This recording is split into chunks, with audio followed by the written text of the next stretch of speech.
Good morning दोस्तों। जैसा कि आप जानते हैं आज 14 अप्रैल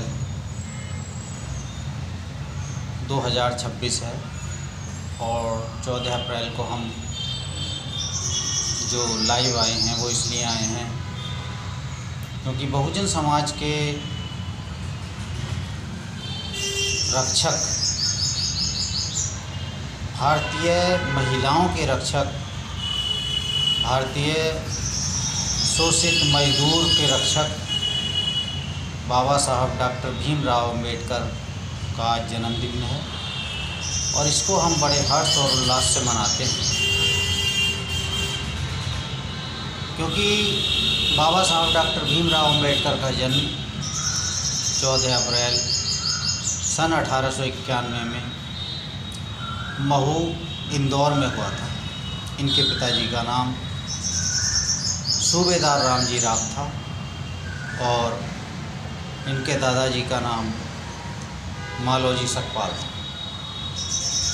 तो जैसा कि आप जानते हैं बाबा साहब ने जिस समय जन्म लिया उस समय हमारे भारत देश में बहुत ही रूढ़िवादिता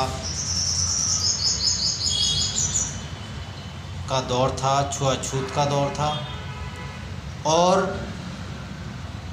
बहुजन समाज के जो 85% लोग थे उनको पढ़ने का अधिकार नहीं था। ना वो पढ़ सकते थे और ना ही मकानों में रह सकते थे, ना ही अच्छे कपड़े पहन सकते थे। उनकी स्थिति पशुओं से भी ज़्यादा बदतर थी। उन्हें केवल मरने का अधिकार था और उन्हें कोई अधिकार नहीं था। इसलिए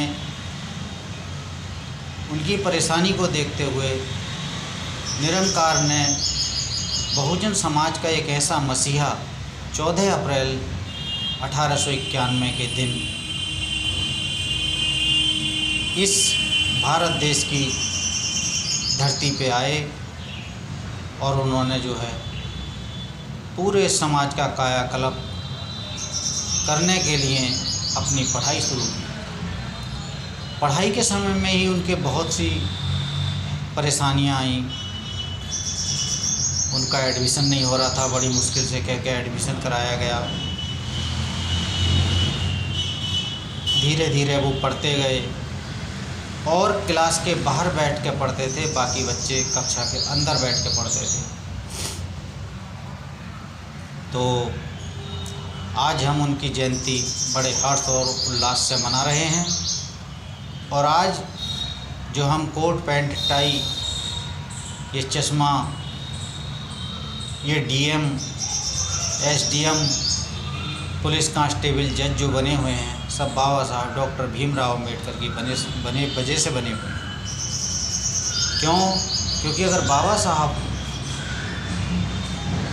भारत का संविधान ना बनाते, उसमें हम लोगों को अधिकार ना देते तो शायद ये काम असंभव रहता। और अगर ये सब संभव हुआ है तो बाबा साहब की वजह से हुआ है। बाबा साहब डॉक्टर भीमराव अम्बेडकर का कहना था कि शिक्षित बनो, संगठित रहो, संघर्ष करो। और भारतवर्ष के अंदर जितनी भी महिलाएं हैं उनको जो अधिकार मिले हैं वो बाबा साहब डॉक्टर भीमराव अम्बेडकर की वजह से मिले हुए हैं। अगर बाबा साहब डॉक्टर भीमराव अम्बेडकर ना होते तो ये सब ना होता। जो भारत की महिलाएं हैं जो आज अपनी मन इच्छा से घूम रही हैं, मन इच्छा से खा रही हैं, मन इच्छा से पढ़ रही हैं, ये सब उन्हीं की देन है। बाबा साहब ने कोई भी ऐसा समाज नहीं छोड़ा जिसके लिए कुछ ना कुछ किया ना हो। भारत में रिजर्व बैंक की स्थापना, परमाणु केंद्र हैं इनकी सोच और आधुनिक भारत का निर्माण करने में बाबा साहब की अहम भूमिका रही है। बाबा साहब ने एक पढ़ाई ऐसी होती है जिसको केवल भारत के 2 ही लोगों ने पास किया, डीएससी, डॉक्टर ऑफ साइंस।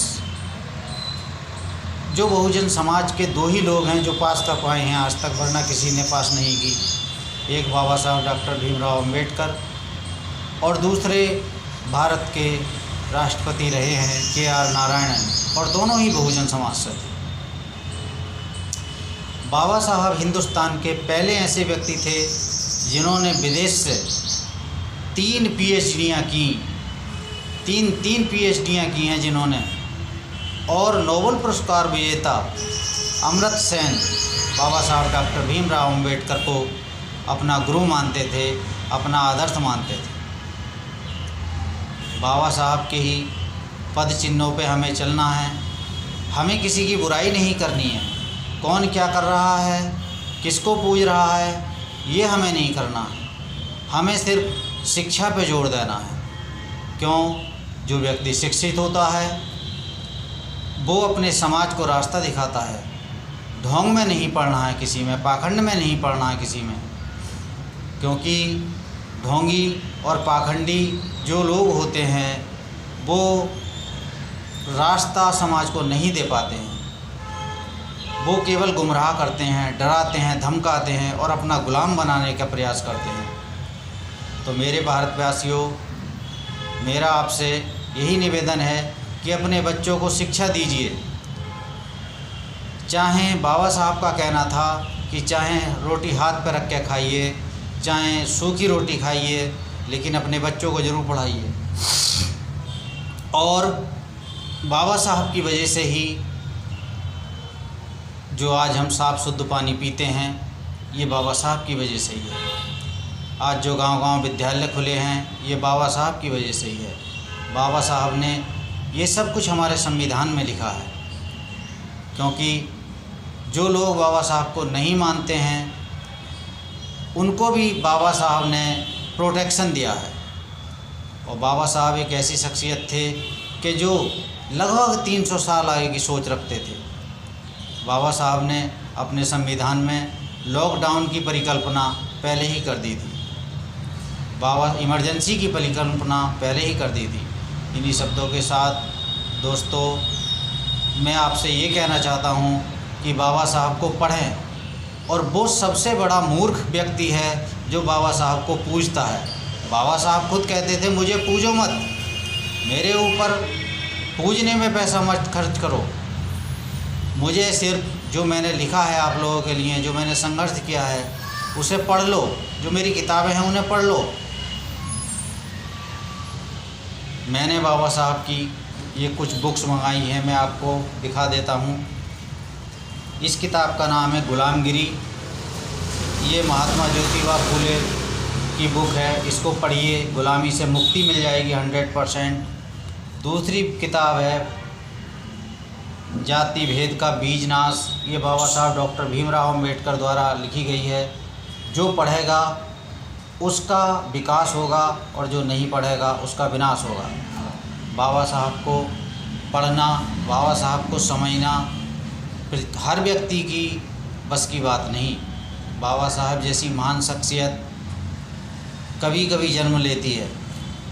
और इसी के साथ ही सभी बहुजन महापुरुषों की जय जयकार हो। सभी को हमको याद रखना है, उन्होंने इस बहुजन समाज के लिए क्या क्या किया है, कितनी परेशानियां उठाई हैं। चाहे भले सी वो भगवान रविदास हों, चाहे भले सी बाबू जगजीवन राम हों, चाहे भले सी बाबा साहब डॉक्टर भीमराव अंबेडकर हों, या मान्यवर काशीराम हों, या बहन मायावती जी हों, और अब वर्तमान में इस बहुजन समाज को जगाने का काम चंद्रशेखर आज़ाद और रावण कर रहे हैं। वो भी बहुजन समाज के लिए एक प्रेरणा है। तो धन्यवाद। जय भीम, जय भारत, जय संविधान, जय विज्ञान। धन्यवाद दोस्तों।